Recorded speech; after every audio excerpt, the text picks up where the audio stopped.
ஏன்னா social media வழியா தான் பொய்யான செய்திகளை, தவறான செய்திகளை தொடர்ந்து பரப்பிக் கொண்டிருக்கிறார்கள்.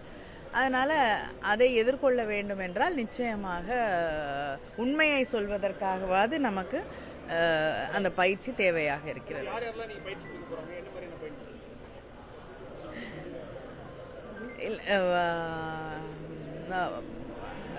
ஐடி விங்கோட செக்ரட்டரி அமைச்சர் டிஆர்பி ராஜா அவர்களும் இந்த நிகழ்ச்சியிலே கலந்து கொள்ள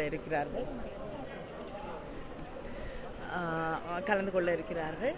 அது மட்டும் இல்லாமல் தொடர்ந்து மகளிர் அணியை சேர்ந்த வலைதள பொறுப்பாளர்கள் இந்த பயிற்சியை எங்களுடைய மகளிர் அணி நிர்வாகிகளுக்கு வழங்க இருக்கிறார்கள்.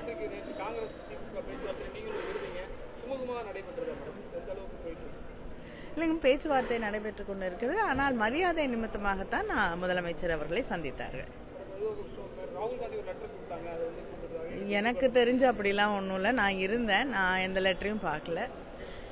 அதனால எதை வேணாலும் சொல்லலாம். நல்லா தான் போயிட்டு இருக்கு. நீங்க தான் பாக்குறீங்களே.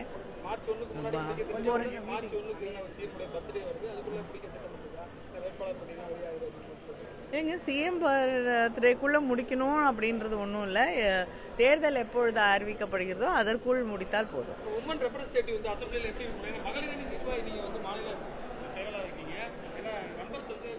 இல்ல, நிச்சயமாக இல்ல. இன்னைக்கு முதலமைச்சர் அவர்கள் நிச்சயமாக தொடர்ந்து உழைக்கக்கூடிய பெண்கள் நம்முடைய வெற்றிக்காக இன்றிலிருந்து வெல்லும் தமிழ் பெண்கள் என்ற அந்த பரப்புரையும் தொடங்கப்பட்டிருக்கிறது.